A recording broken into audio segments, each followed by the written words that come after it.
Hello and welcome to Let's Ride to Around Europe. We're already in Europe, we don't need to ride to it. It's day 13. I'm on my way from Innsbruck to Ljubljana, because those are two places that are just sort of in the right direction.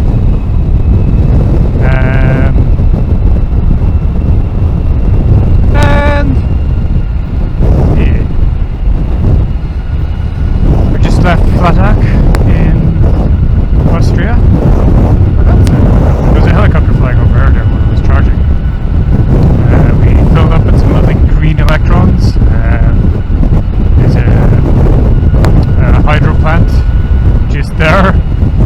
The charger was at the hydro plant and beside a shop.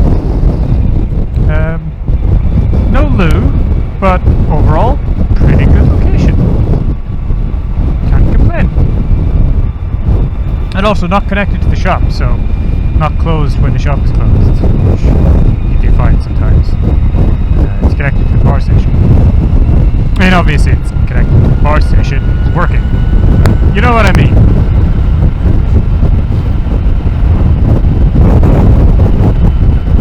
So we have been travelling down this valley for some time now, more or less the whole of the last episode.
My earplugs were a little bit unseated, but it really is just windy. So, my apologies if it has been quite loud. It goes up this side too. It's in the same road. Huh. It's worth investigating. I did not expect that this is the last time that I will travel around Austria. And there are bits of Austria that I'm not going to see in this trip that I think would be pretty interesting to see. So, yeah, maybe in future. I know some of my friends are really interested in this places that I've seen. Maybe we'll do a tour sometime. That'd be fun.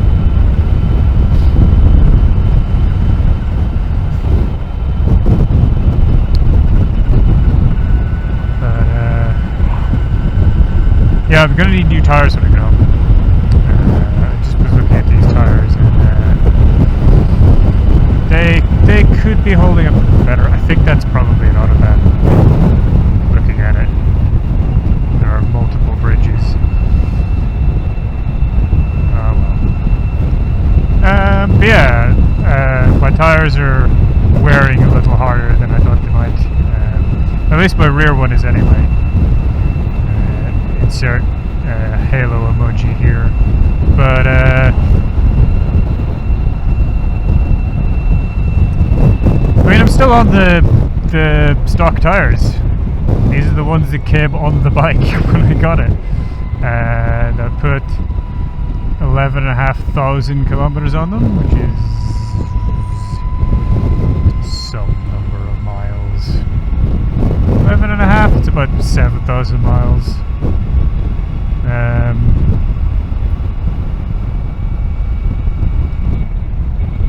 So, yeah, that's not the best, I would expect maybe 10,000 out of a set of tires, to be entirely honest. But do, I guess. They'll get me home.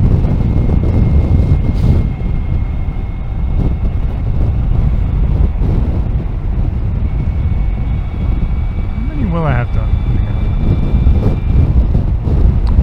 When I get home, I will have done 8,500-ish, I guess.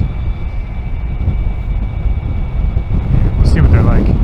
Yeah, just the tread depth in the center of the tire is not the best.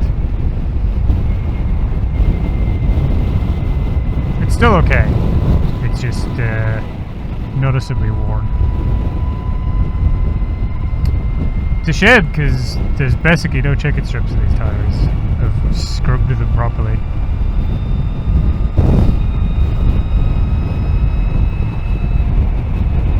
Look at this castle with like the tower. It's got the wooden battlements at the top. It's pretty cool.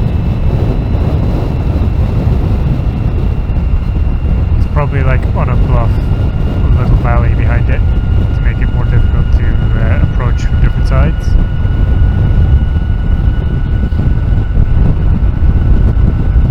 Oh, okay. I just noticed the big hill in the middle of the valley, which you do get sometimes. The castle we talked about earlier, the Hohenwerfen, is on something like that. It's a fantastic place for a castle because basically there is no easy approach. Yeah, that's a perfect place for a castle because there's no easy approach to it.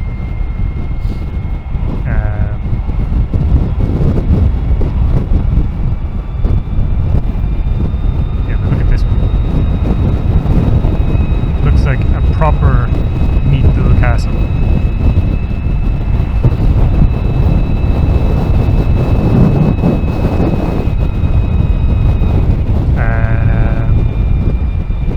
Like it looks like it's at a like a shitty location, but you can get down out of that easy enough. And if you force the enemy to basically either siege you or pass you by, then you control this valley. They can't just leave you, right? Because you'll have a whole garrison in your castle. Yeah, look at that. You can't approach it from this side at all. You can approach it from behind. That's a good location. But yeah, you can't just move your army on and leave it there because it'll continue to control this whole area.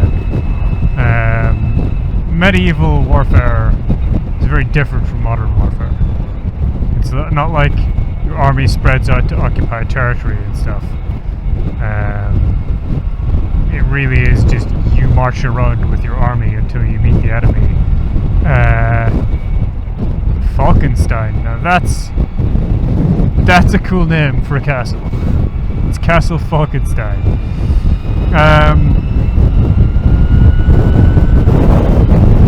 But yeah, you move around with your army until you fight the other guy's army, and then the two of you spend ages just avoiding making battle at each other until one of you catches the other in a place of your choosing.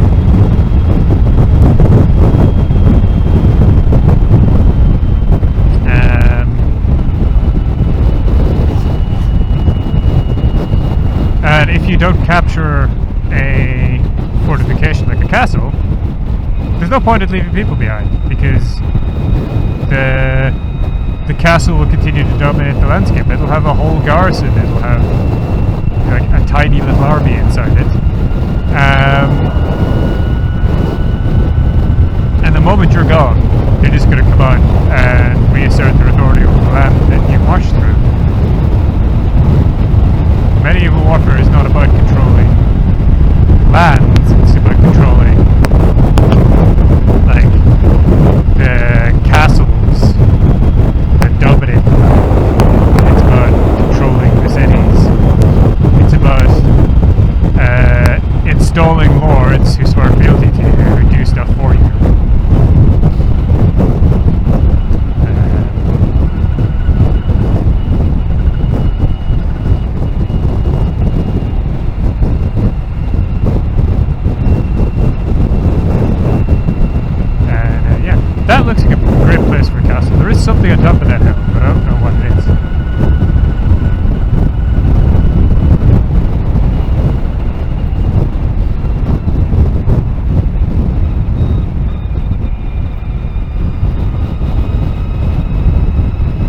not all really good places for castles have castles. It's worth noting.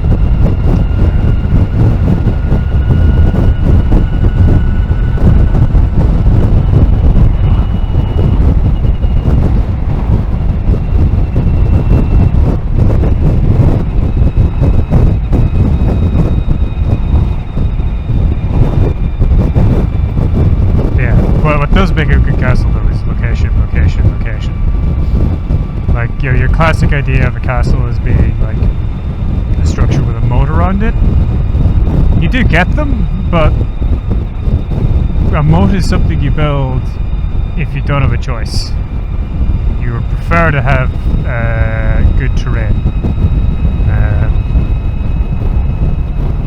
And actually ditches are more common than moats. A moat is just a ditch that's full of water. Which is not always possible.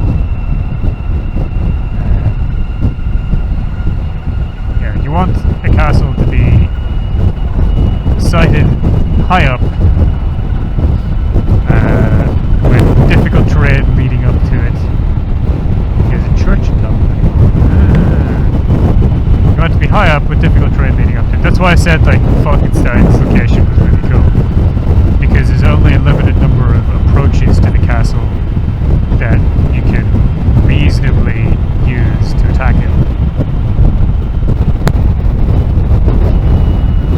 And if you can get it done to just one approach, then you can essentially make your castle impregnable. At least not until the advent of gunpowder.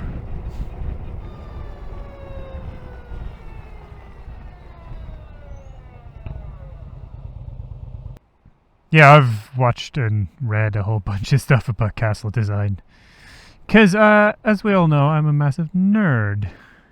Lakes are another really good one. If you can have it on a lake or a navigable river or the seaside or something like that. Because, again, like, you've got a difficult approach.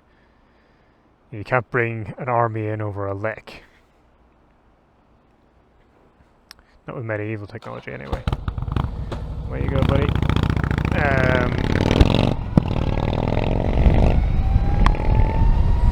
Yeah, you can't bring an army in over a lake. So, essentially, that whole side is locked off. But what you can bring in over a lake is supplies, and that makes your castle harder to siege. Such castles are more vulnerable to subterfuge than to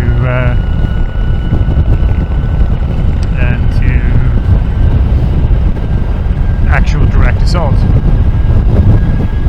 And so just true places like Corfe Castle. Corfe Castle held out for an extraordinarily long time against an army with barely anyone in it. And eventually it fell to subterfuge, and the attacking army were so angry they blew it up. And this is the thing, like even like early gunpowder, castles were still really effective. Like Corfe Castle was blown up in the mid 1600s, and like at the time the capability to just shell a castle to bits wasn't really practical for mobile warfare.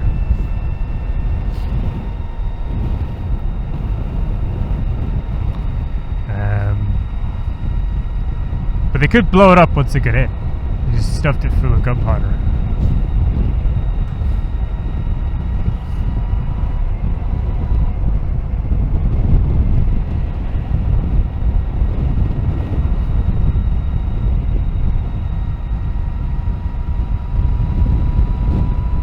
Castles are really interesting.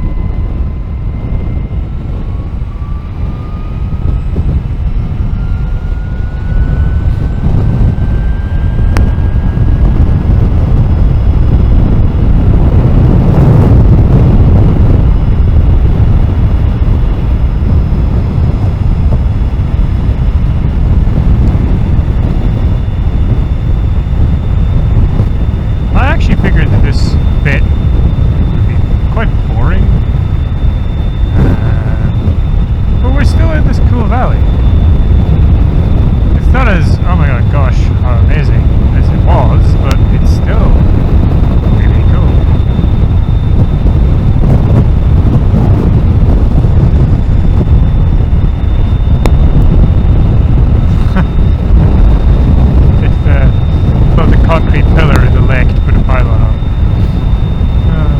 lot of hydroelectric power here, which is really cool. Nice and good, clean energy. I mean, the thing about hydro is you do need the geography for it, but this place definitely does. It's a lot more difficult elsewhere. It's pretty hard in Belgium. Even the bits of Ireland that I'm from, it's quite difficult to do hydropower. There is some of it, but you know.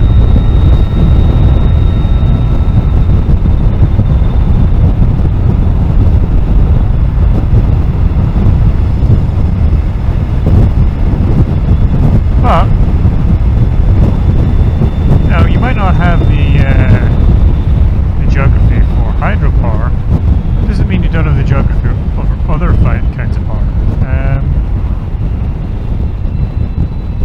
Like for instance, where I'm from has a lot of wind. It's a very windy place, so they have a lot of windmills.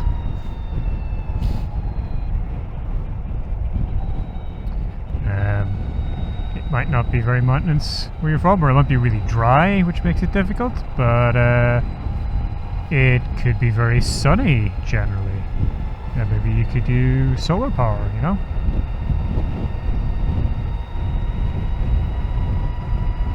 So there are options.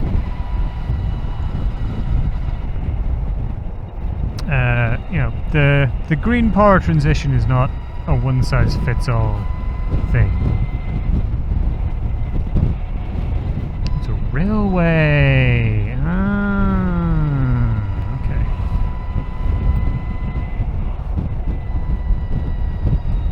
Thought it was an autobahn. It's a railway. That makes more sense. I have been on autobahns through mountainous areas. They do exist. They tend to use more tunnels, but you do get ones like the one from Brenner down into Innsbruck. That's all up on bridges.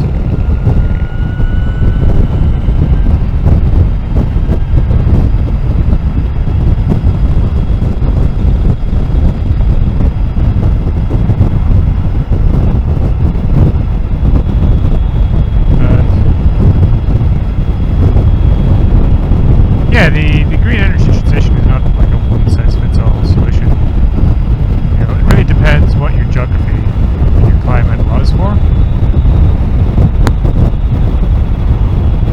And there are options other than renewables as well. It's important to remember that nuclear is a part of like the green mix. Whether you like nuclear or not. Tough.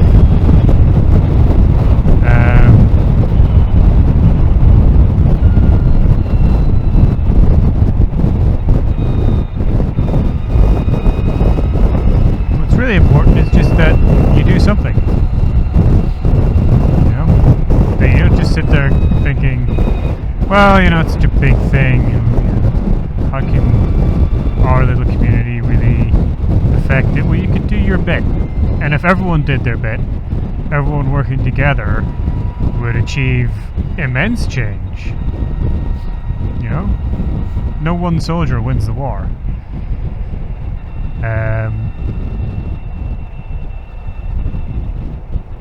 Like, we can achieve the reductions. We just have to actually do something. That's the key. You have to actually do something. The other thing is, like, people will be like, oh, well, we should wait for this to be ready or that to be ready. No. You need to just actually do the thing.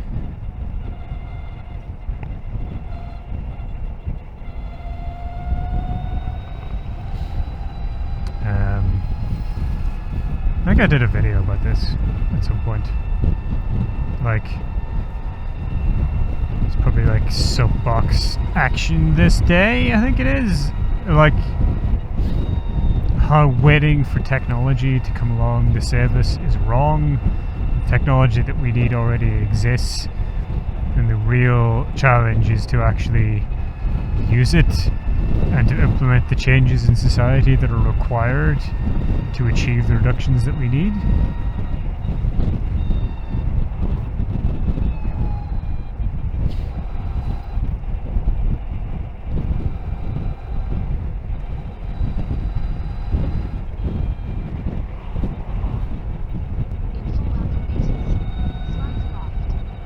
And there's a lot of fear, uncertainty, and doubt about stuff, especially around EVs.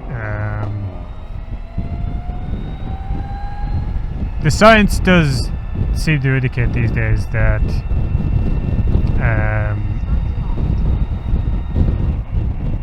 an EV is this way. An EV is actually better over its lifetime than an internal combustion car in terms of carbon dioxide, but there are a lot of vested interests in continuing to tell you otherwise.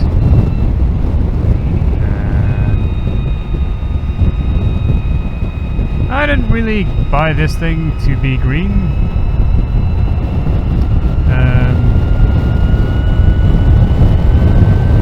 I did make the electric transition for that reason. But like, if my main purpose was just to be green, I just wouldn't have replaced my motorbike. To be entirely honest.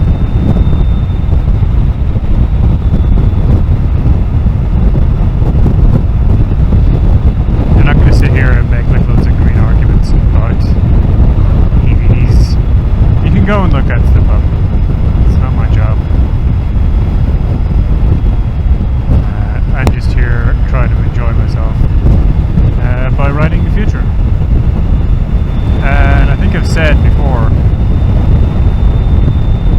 electric motorbikes are going to win eventually, and they're going to win in the same way that cars did, just by being better than internal combustion bikes.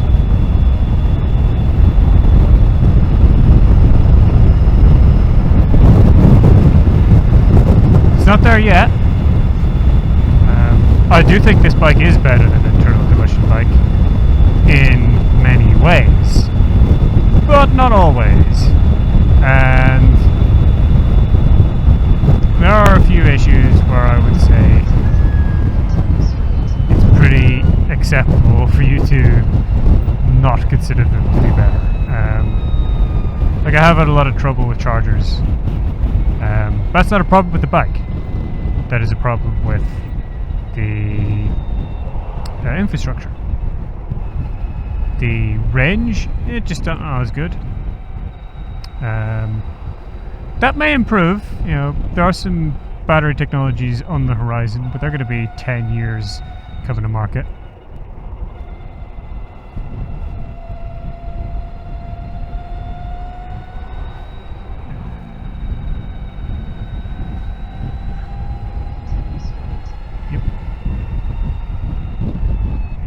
Yeah, they're going to be 10 years coming to market.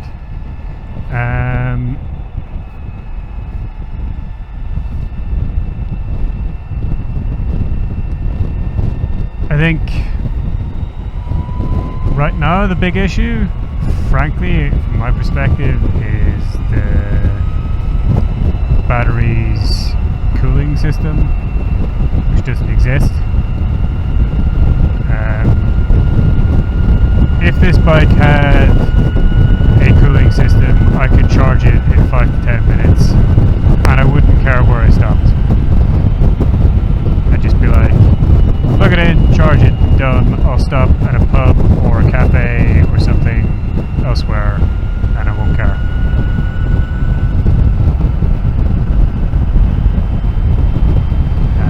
But the reason why I don't stop at a lot of places is just because I have to stop to charge somewhere along my route, and that charge stop is going to take 30-40 minutes.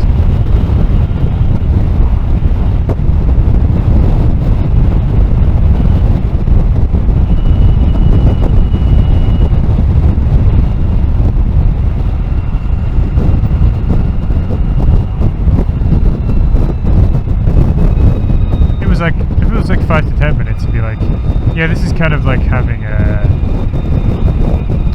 gas bike, even though the range is less.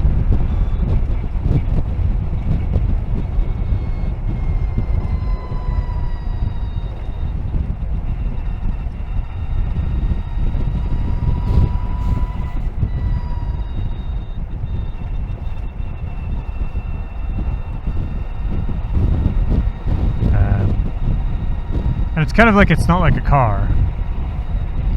We're in a car, like if you can have, say, 100 kilowatt charging, it's still gonna take like half an hour minimum to charge your battery. On a bike, it's a lot faster because the battery's just smaller. And the other thing that that would give me is more consistent charging, because at the moment I'll pull up to a charging station, it's still yellow, like the one that I just did, where my battery is green and it says, okay, it's going to take 28 minutes, I think it was. I'm like, yeah, sure, okay. But it didn't take 28 minutes, it took 35. And the reason it took 35 minutes is because partway through the charge, the battery tripped over its thermal protection threshold and throttled the charge to stop it from heating up.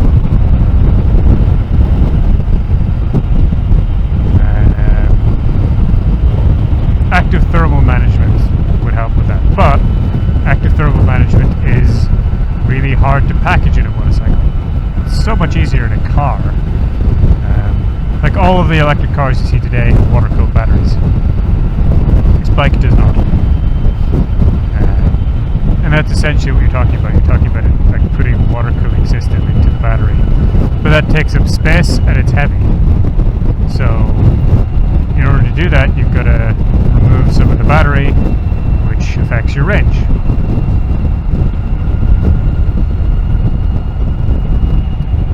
And it was kind of sad that they didn't do that with the Xperia, but I guess they wanted to, like,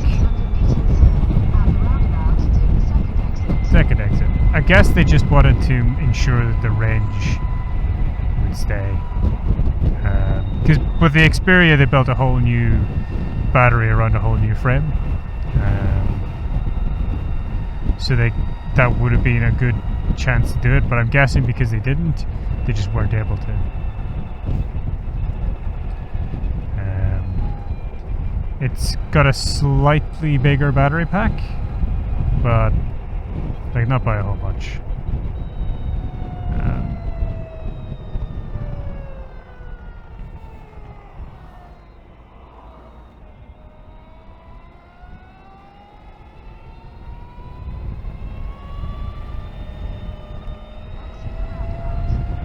I'm pretty sure this is Spittal. So this is going to be the end of our episode.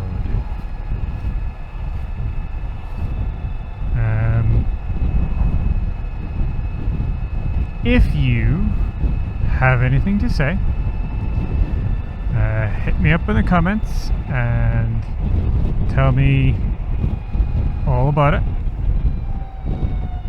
If you enjoyed the episode, give it a like. Maybe check out some of my other videos if you haven't before. There are many of them that are like this now, and you might enjoy them. And if you do, I would suggest that you should